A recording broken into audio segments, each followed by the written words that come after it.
안녕하세요. 청소년들아, 스마트하게 그린 DEP를 잡아라. 2차 시 대기오염 탄소 배출을 잡아라를 시작하도록 하겠습니다. 오늘도 여러분들과 함께 수업을 진행하게 될 나사렛대학교 에코그린센터 센터장 박미옥 교수입니다. 한 주간 잘 보내셨죠?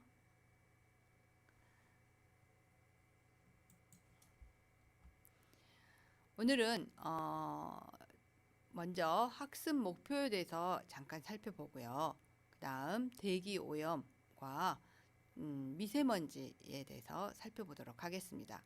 그리고 탄소 배출이란 게 무엇이며 탄소 거래가 어떤 것들이 있는지에 대해서 살펴보도록 하겠습니다.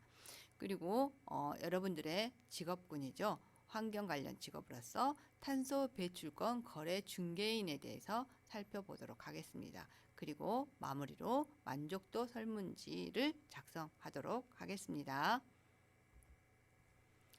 자, 먼저 지난주에 환경 오염에 대해서 살펴보았습니다. 환경 오염이라는 것은 사람의 활동으로 물, 흙, 공기 등의 자연 환경이나 생활 환경이 손상되는 현상이다 라고 여러분들과 살펴보았습니다. 그래서 environmental pollution이라고 해서 이러한 환경 오염에 대해서 살펴보았고요. 환경 오염으로는 여러 다양한 형태들, 유형들이 있는데 오늘은 이번 여러분들과의 함께 수업에서는 환경 오염을 크게 대기 오염과 수질 오염, 토양 오염으로 세 가지로 구분하여서 살펴보겠다라고 했습니다. 그래서 오늘은 여러분들과 대기 오염에 대해서 살펴보고요. 다음 주와 그러니까 3차 시죠. 3차 시와 4차 시에는 토양 오염과 수질 오염에 대해서 살펴보는 시간을 갖도록 하겠습니다. 자, 오늘의 학습 목표입니다. 대기 오염 또는 대기 오염 중에서 미세먼지에 대해서 공부해 보고요.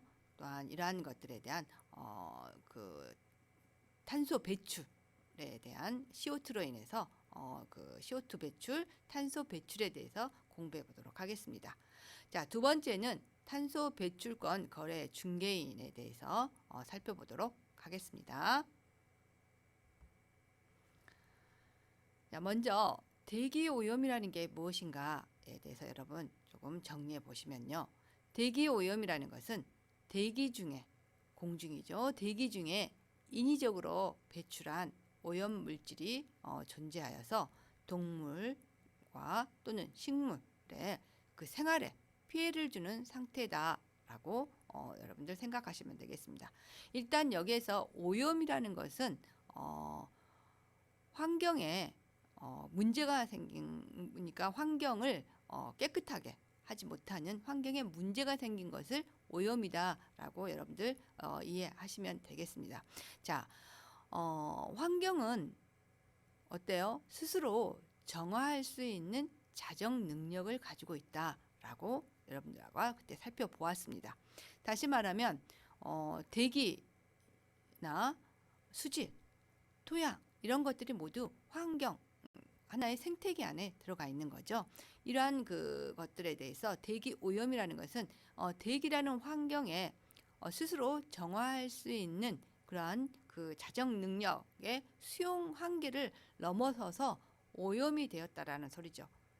쉽게 표현하면 우리들 인간의 활동에 의해서 여러 가지 대기 중에 배출하는 그러한 오염 물질들이 너무나 과다 현상으로 인해서 동물이나 식물 또는 우리 인간들 생활에 피해를 주는 상태를 대기 오염이다라고 생각해 볼 수 있고요.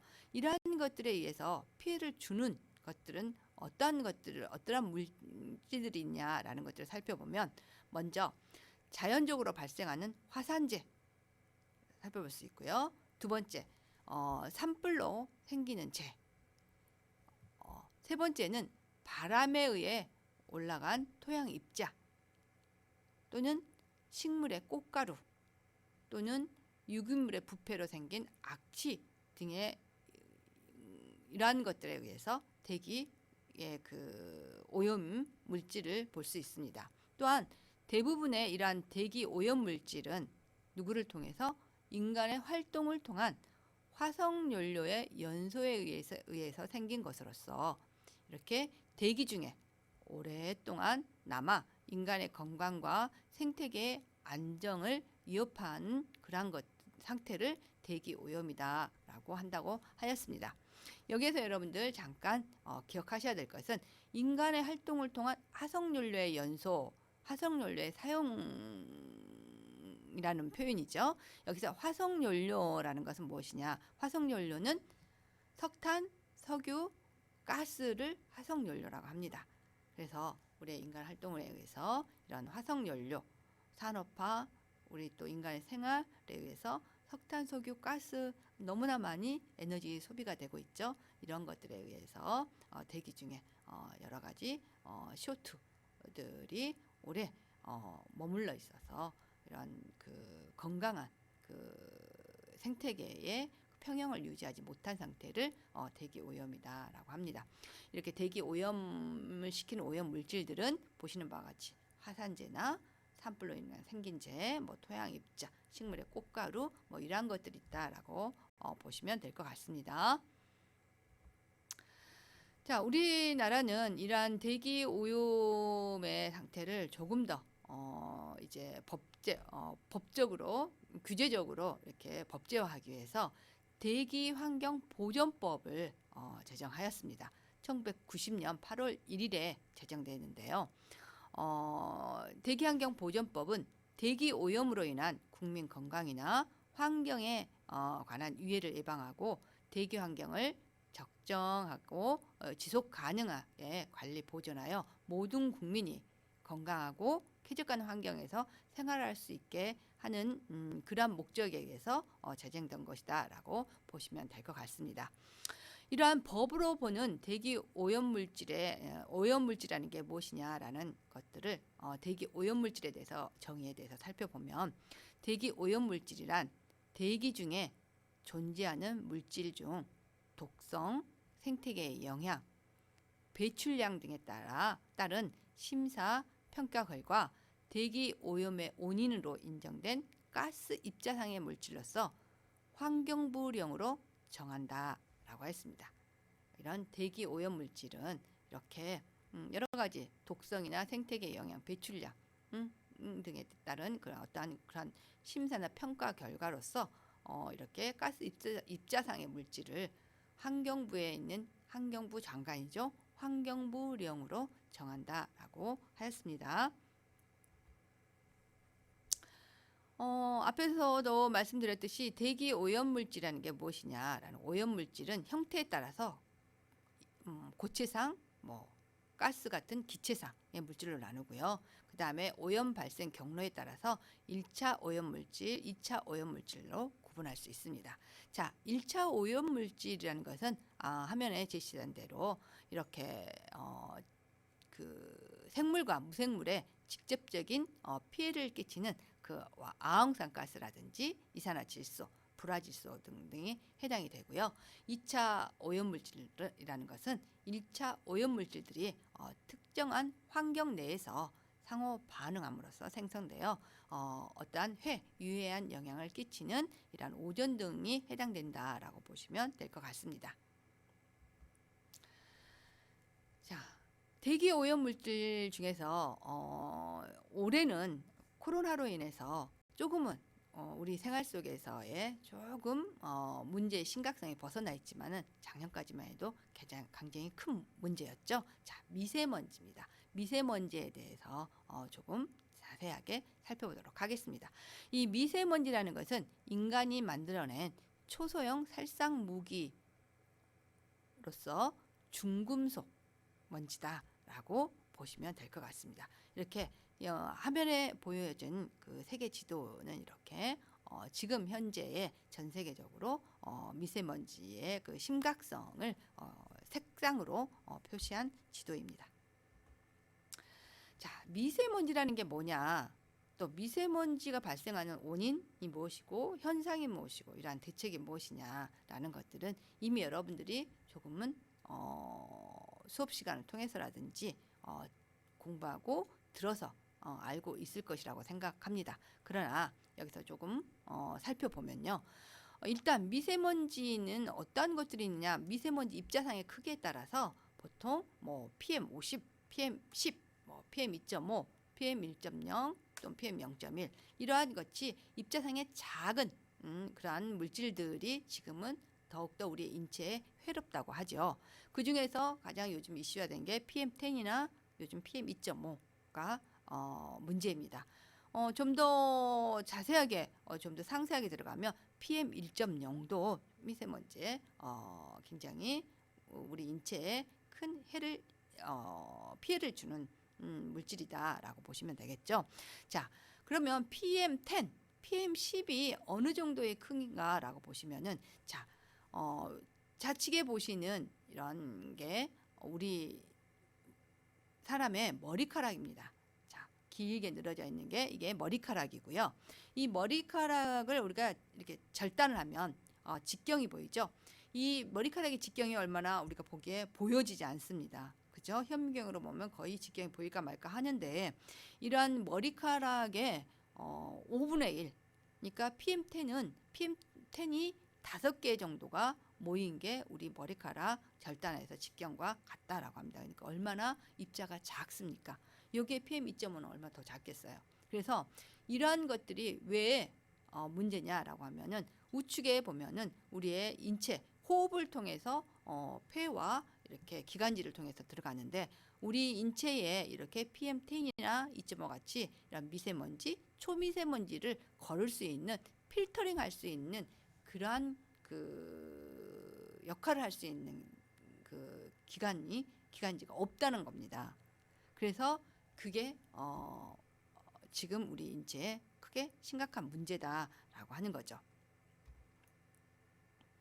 자, 화면에 보시는 바와 같이 이렇게 맨 우측에 크게 있는 게 이게 머리카락입니다.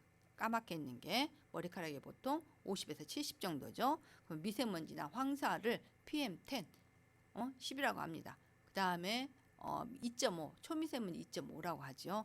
자, 이 정도로 입자상의 작은 먼지들을 미세먼지라고 하는데 이게 우리 인체에 우리가 호흡기를 통해서 어떤 기관지에 들어갔을 때 이것을 우리가 이 체내에서 어떤 막아주거나 걸러주거나 그 다음에 이것을 소화할 수 있는 그러한 기능들이 없다라는 것들이 여러분들이 중요합니다. 그렇다면 이게 우리의 몸속에 들어가면 계속 그게 전부 축적이 되는 거죠. 분해되지 않습니다. 이게 왜 중금속 먼지이기 때문에 그렇죠. 자, 먼지라는 것은 대기 중에 떠다니거나 흩날려 내려오는 입자상의 물질을 말하는데요. 보통 석탄, 석유 등의 화석 연료를 태울 때 공장, 자동차 등의 배출가스에서 많이 발생한답니다. 그러니까 공장이나 자동차들 같은 데서 화석 연료, 석탄, 석유들을 사용할 때 그 배출가스로 많이 발생한다고 하죠. 그중에 이제 입자상의 크기에 따라서 50, PM50이라든지 그 다음에 미세먼지 PM10, 2.5 이런 걸로 나누는데요.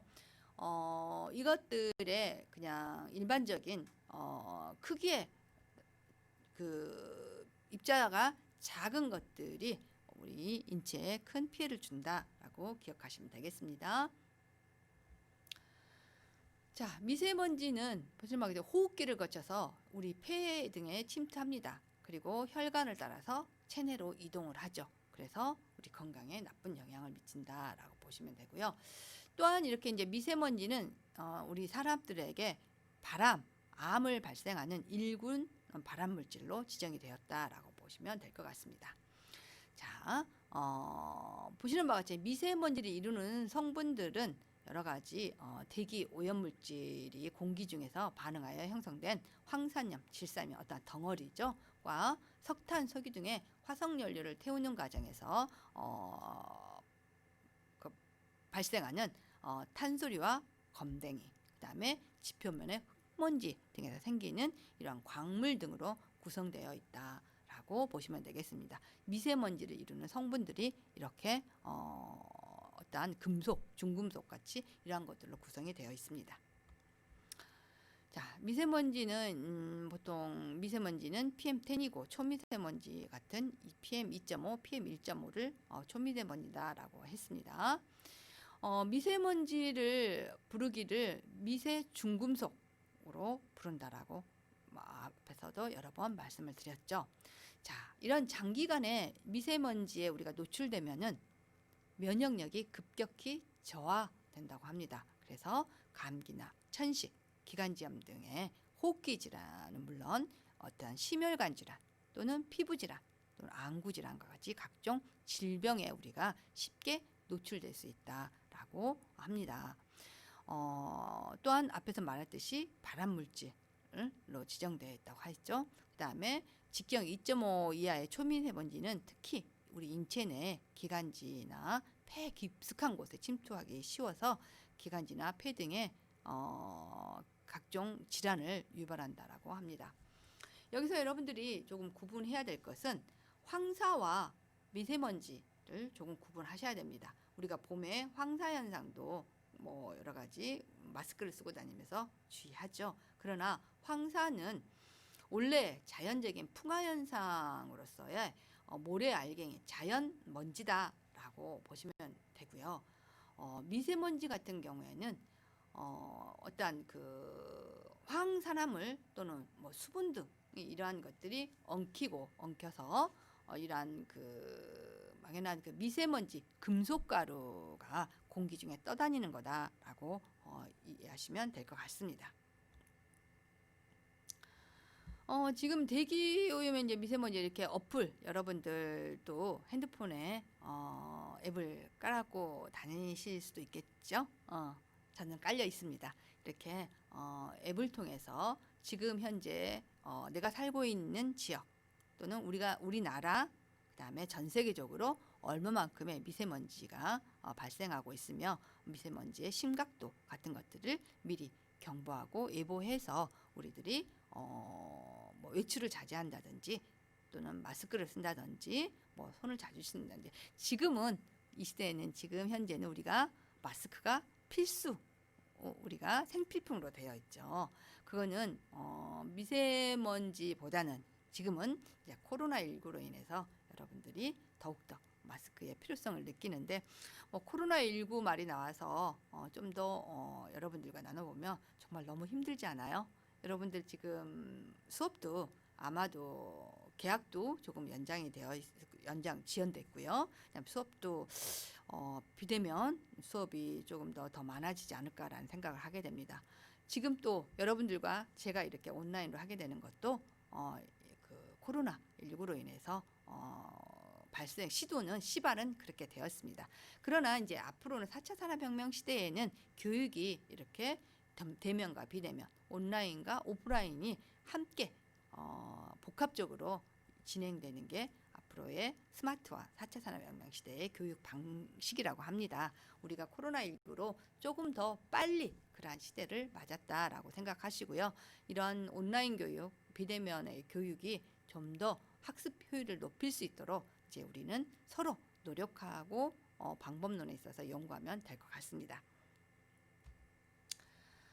자, 이와 같이 대기 오염과 같은 이런 탄소, 이제 대기 오염 물질들을 흡수하는 그러한 그 흡수에 대해서 이러한 것들이 조금 이제 기능을 유지하고 이러한 것들 방안을 마련하기 위해서 정부에서는 탄소 흡수원 유지 및 증진에 관한 법률을 제정하였습니다. 이게 약칭으로 탄소 흡수원법이라고 하는데요. 이 탄소 흡수원법은 저탄소 녹색성장 기본법에 따라서 산림의 탄소 흡수 기능을 유지하고 증진시킴으로써 기후변화에 대응하고 저탄소 사회 구현에 이바지함을 목적으로 이러한 탄소 흡수원법이 제정되었다라고 보시면 되겠습니다. 자, 다음은 탄소 배출권과 탄소 거래에 대해서 좀 살펴보겠습니다. 결국은 탄소 배출권, 탄소 시장이라는 탄소라는 말이 나오게 되는 것은 앞에서도 대기 오염에서도 여러분들 살펴보았지만은 대기 오염의 주요 원인 물질은 이러한 CO2 탄소입니다. 탄소가 이산화탄소가 대기 중에 너무 과대한 양이 방출되어 있기 때문에 대기가 스스로 정화할 수 없고 문제를 발생하는 데는 이런 대기 오염이 발생하게 되었다라고 보시면 되겠습니다. 그래서 우리가 탄소에 대해서 이해를 해야 되고요. 탄소 배출권, 탄소 거래, 탄소 시장에 대해서 조금 이해해야 됩니다. 자, 우리가 생필품을 사러 어디에 가죠? 마트에 가고 슈퍼에 갑니다. 이와 같처럼 이제는 온실가스, 탄소를 사기 위해서 탄소 시장에 가야 됩니다. 다시 말하면 탄소 시장이라는 것은 온실가스를 배출할 수 있는 권한, 즉 탄소 배출권을 상품화해 거래하는 시장을 뜻한다. 탄소를 거래하는 시장. 다시 말하면 탄소를 거래할 수 있는 게 탄소 배출권이고, 탄소 시장은 이러한 탄소 배출권을 상품화해서 거래하는 시장을 탄소 시장이다라고 한다라고 보시면 되겠습니다. 세계적인 헤지펀드 회사인 맨크롭은 이렇게 앞으로의 탄소 시장을 새로운 놀이터라고 말할 정도로 아주 비전이 있는 그런 하나의 산업이다라고 보시면 될 것 같죠. 이 탄소 시장의 이제 금융 활동으로는 배출권 거래 또는 배출권 개발이 가능한 프로젝트나 배출권 관련된 뭐 파생 상품 거래 등이 이런 금융 활동으로 이제 우리 탄소 시장에 나오게 된다라고 보시면 될 것 같습니다. 자, 우리나라의 탄소 배출 거래처에는 보시면 지금 앞으로 더 활성화될 것이다라고 합니다. 그런데 2015년 1월에 처음 시행되었고요. 아직은 배출 전망치에 이제 2020년까지 배출 전망치 대비해서 30%의 감축을 목표로 설정이 되어 있는데요. 그렇게 이제 막 시도되는 거라서 탄소 배출권 거래제가 아주 왕성하게 활동하고 있지는 않습니다. 그러나 우리나라는 온실가스 배출이 굉장히 과다한 국가 중에 하나다. OECD 국가 중에서 약 7위를 차지하고 있는 높은 수준의 국가다라는 것들을 조금 기억하시면 될 것 같습니다.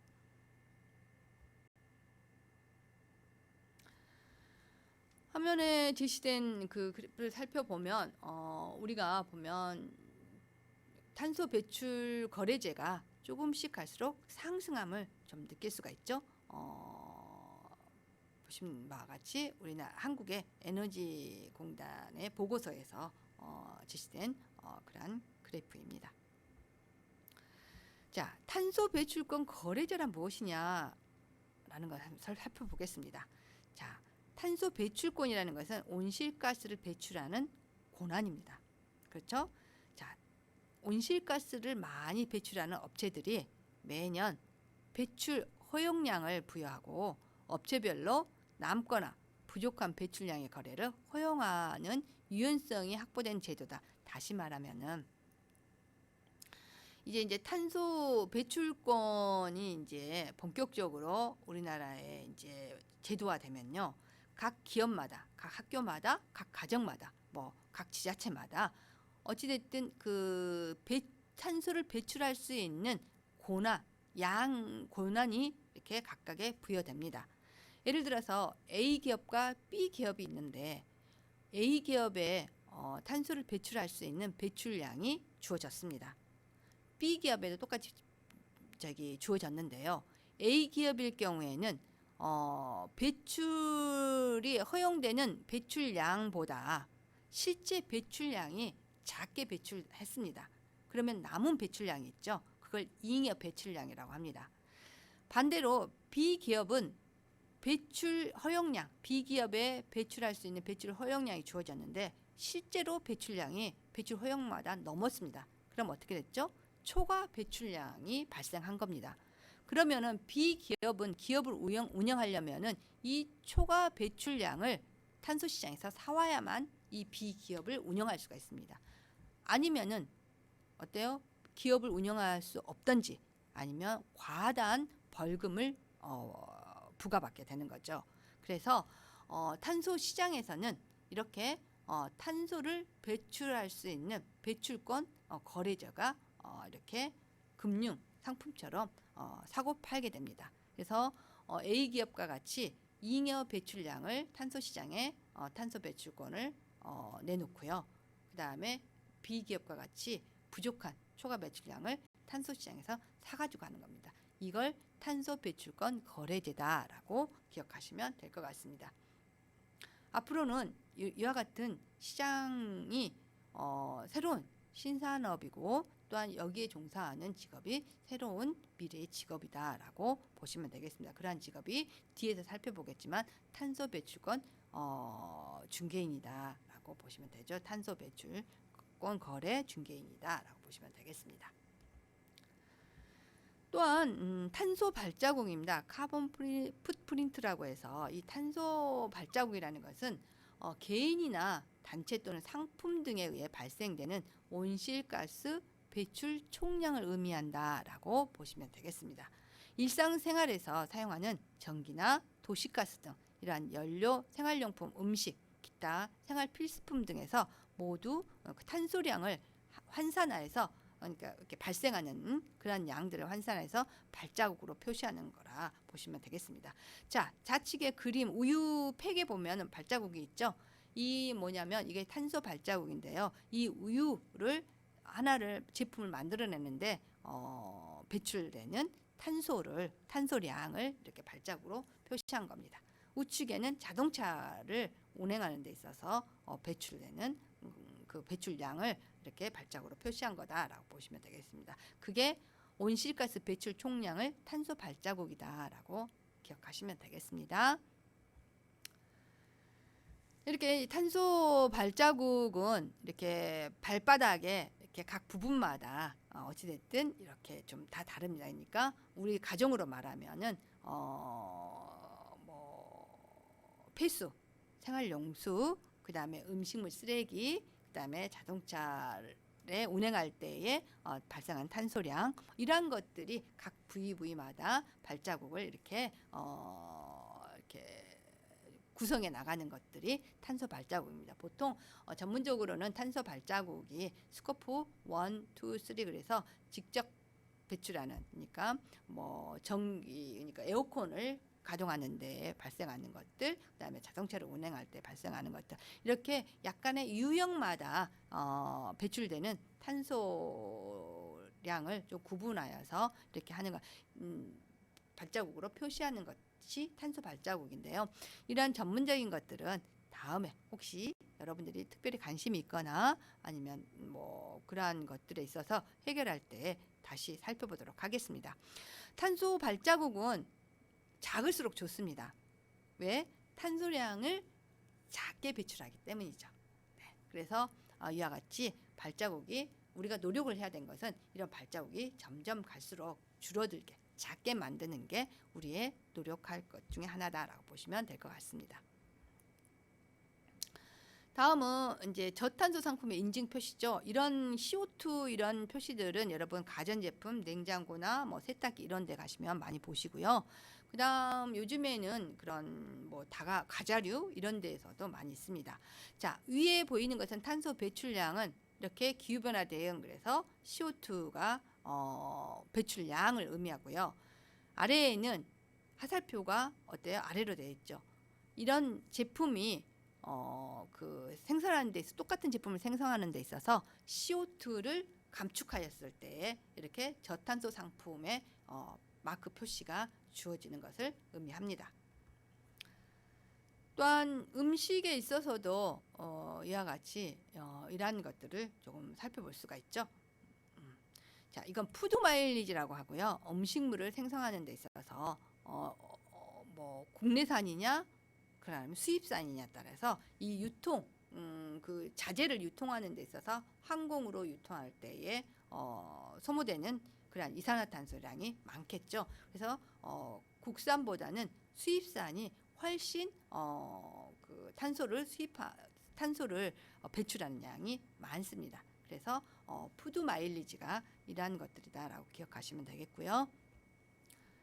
자, 보시는 바와 같이 이렇게 감자, 오렌지, 옥수수, 바나나, 키위 같은 것들을 우리나라에서 생산하느냐 아니면은 미국에서 브라질에서 수입해 오느냐에 따라서 이동 거리에 따라서 이런 푸드 마일리지가 좀 달라집니다. 쉽게 말하면 이동 거리에 따라서 CO2를 배출하는 양이 이동 거리가 멀면 멀수록 어때요? 운반하는 시간이 길기 때문에 CO2를 많이 배출하겠죠. 그래서 푸드 마일리지가 큽니다.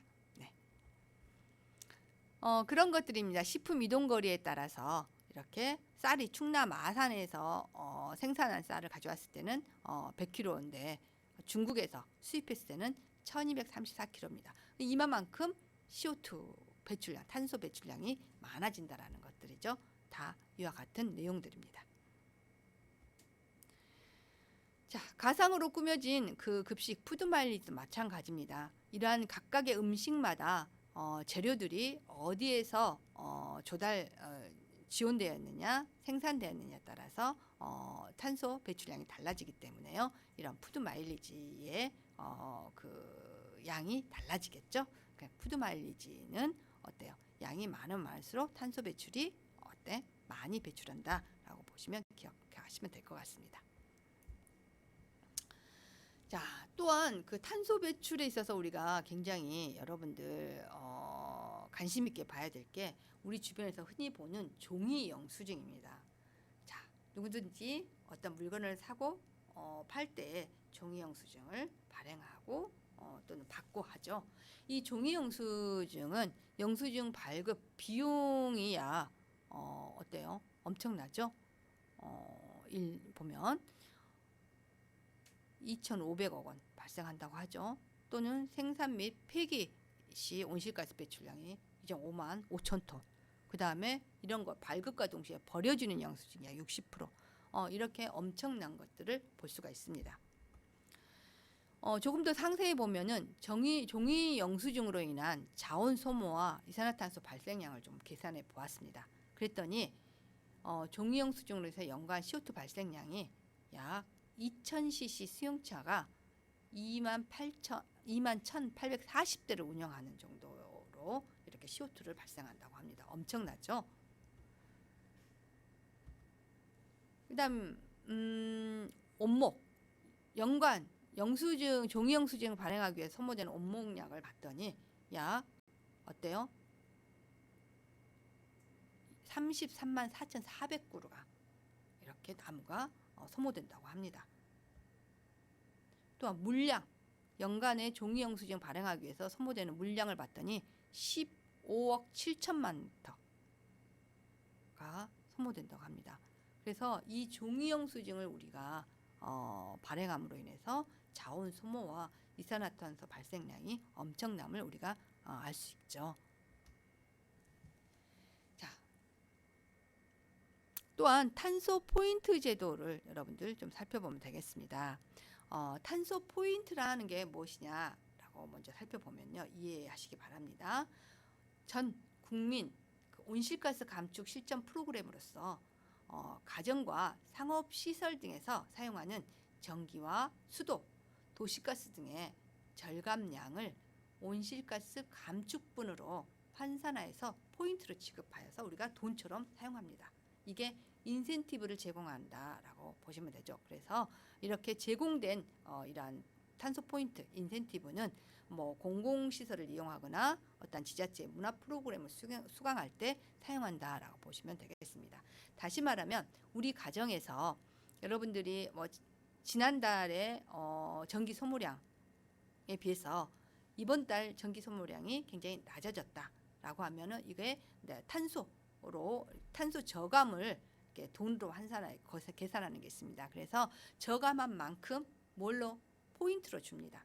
이게 탄소 포인트라고 합니다. 이것은 환경부에 들어가서 여러분들이 각 가정이 탄소 포인트제에 가입하면은 이러한 포인트의 혜택을 누릴 수가 있습니다. 여러분들 기억하셔서요. 모두 탄소 포인트 제도에 가입해서 여러분들이 혜택을 받으시면 될 것 같습니다.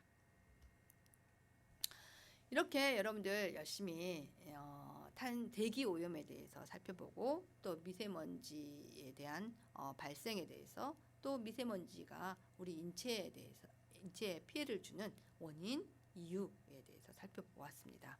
그리고 또 이런 대기오염에 가장 문제가 되는 탄소에 대해서 살펴보면서 이러한 것들이 지금 앞으로 미래에 현재에도 마찬가지고 미래에 비전이 있는 아주 희망적인 그러한 산업으로서 탄소 배출, 그러한 배출권 거래 제도에 대한 산업, 그다음에 탄소 시장에 대한 산업 이런 것들을 살펴보았습니다.